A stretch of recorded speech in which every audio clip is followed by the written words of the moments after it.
Burari deaths. 1 जुलाई 2018 की सुबह बुराड़ी में रहने वाले एक 79 इयर्स के सीनियर सिटीजन गुरचरण सिंह रोज की तरह अपनी मॉर्निंग वॉक के लिए तैयार हो रहे थे। वो अपने घर से निकले और वॉक करते करते अपने मोहल्ले के ग्रोसरी स्टोर तक आ गए। वैसे तो वो स्टोर रोज सुबह शार्प 6 बजे खुल जाया करता था, मगर आज की सुबह कुछ अलग थी। दूध और ब्रेड की डिलीवरीज आ चुकी थीं, मगर शटर बंद होने की वजह से सारा सामान दुकान के बाहर ही पड़ा था। वो दुकान उस मोहल्ले में रहने वाली चुंदावत फैमिली ओन करती थी।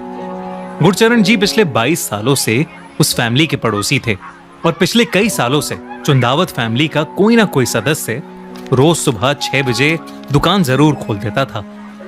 और तो और चुंदावत फैमिली का एक मेंबर रोज गुरचरण सिंह जी के साथ वॉक पर भी आया करता था, मगर उस दिन वो भी नहीं आया और ना ही उसने फोन उठाया। तब गुरचरण जी को थोड़ा डाउट हुआ और वो चुंदावत फैमिली के घर चले गए।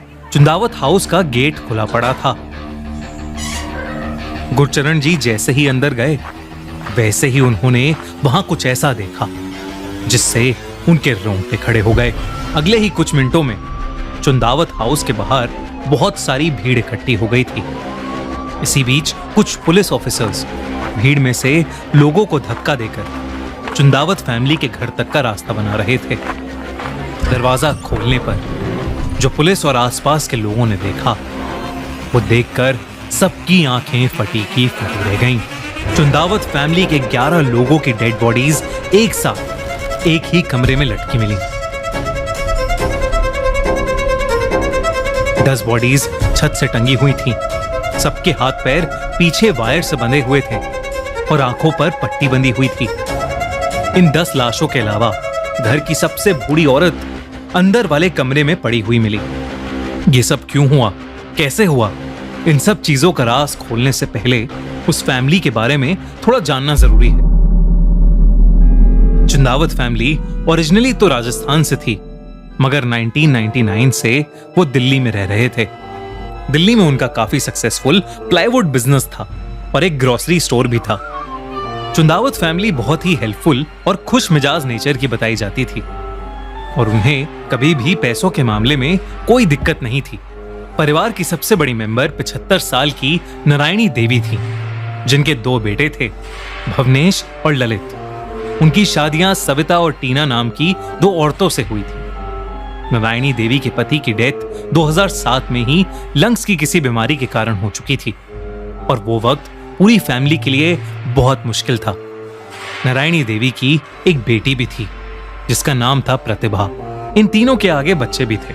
प्रतिभा की बेटी प्रियंका, भवनेश की बड़ी बेटी नीतू, छोटी बेटी मेनका और एक बेटा ध्रुव, और ललित का एक बेटा था शिवम।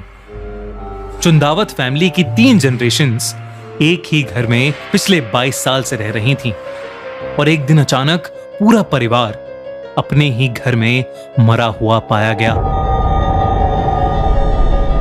जब पुलिस ने उनके पूरे घर की छानबीन की तो वहां बहुत सारी डायरीज मिली जिनमें किसी विधि के निर्देश लिखे हुए थे। उन्हीं निर्देशों को फॉलो करते हुए चुंदावत फैमिली पिछले 10 सालों से जी रही थी। उन डायरीज में ऐसी भी बातें थीं जो किसी अलग और अननोन शक्ति की तरफ इशारा कर रही थीं। मगर ये सब शुरू कहां से हुआ? पड़ोसियों से बात करने पर धीरे धीरे पता चलता गया कि पूरी घटना ललित चुंदावत के इर्द गिर्द घूम रही थी। 45 साल का ललित पूरी चुंदावत फैमिली में सबसे ज्यादा घुलने मिलने वाला आदमी था और 2004 में एक छोटे से एक्सीडेंट की वजह से ललित को ऐसा शौक लगा कि उसने ठीक से बोलना ही बंद कर दिया था। उसके बाद 2007 में ललित के पापा की डेथ के बाद धीरे धीरे ललित के हाव भाव बिल्कुल बदलने लगे। उसके पापा के अंतिम संस्कार के समय उनकी आत्मा की शांति के लिए चुंदावत फैमिली ने घर पर 10 दिन के लिए एक पाठ रखवाया था। पाठ के सभी दिन ठीक जा रहे थे, मगर एक दिन प्रार्थना के बीच में ललित उठा और बहुत जोरों से ओम चिल्लाने लगा। ठीक वैसे ही जैसे उसके गुजर चुके पापा ओम का जाप किया करते थे। जब पाठ के बीच में एक पड़ोसी ने ललित से पूछा कि आखिर उसे क्या हुआ, तो ललित ने बताया कि उसके मरे हुए पापा उसके सपने में आए हैं और वो कह रहे हैं कि वो बहुत जल्द वापस आ जाएंगे। उस दिन के बाद से हर रोज चुंदावत फैमिली के घर में रात 9 बजे से कीर्तन होना शुरू हो गया था, जिसमें कभी कभी पड़ोसी भी शामिल होते थे। 9:30 बजे तक घर के सभी लोग कहने लग जाते थे कि डैडी के आने का टाइम हो गया है। ललित के फोन से पुलिस को पता लगा कि उसका भूत और आत्मा जैसे टॉपिक्स में बहुत इंटरेस्ट था। वो रोज इंटरनेट पर पैरानॉर्मल शोज देखने लगा था और अक्सर वो कब्रिस्तान में जाया करता था। घर में रोज चल रही पूजा के बाद उन सभी का लाइफस्टाइल बदलने लगा। शराब और नॉन वेजिटेरियन खाना बंद हो गया और सब वेजिटेरियन बन गए। पूरी फैमिली डायरीज में लिखे इंस्ट्रक्शंस और रूटीन्स को स्ट्रिक्टली फॉलो करने लगी थी। उन सभी डायरीज में से एक डायरी में साफ साफ लिखा था कि उन सबके लटक जाने के बाद एक सुपर नेचुरल फोर्स उनके घर में आएगी और उन्हें मरने नहीं देगी, बल्कि उन्हें मोक्ष देगी। मोक्ष हिंदू रिलीजन का एक कॉन्सेप्ट है जिसमें यह कहा गया है कि अगर इंसान पूरी जिंदगी अच्छे काम करे और भगवान की तरफ मन लगाए तो वो साइकिल ऑफ बर्थ और डेथ से फ्री हो जाता है। डायरी में क्लियरली लिखा था कि उन्हें लटकने से 6 दिन पहले से लगातार क्या करना था ताकि वो आखिरी दिन खुद को घर की सीलिंग से पूरी विधि अनुसार लटका सके। मौत का वक्त थर्सडे या संडे रात 12 से 1 बजे के बीच में होना चाहिए था।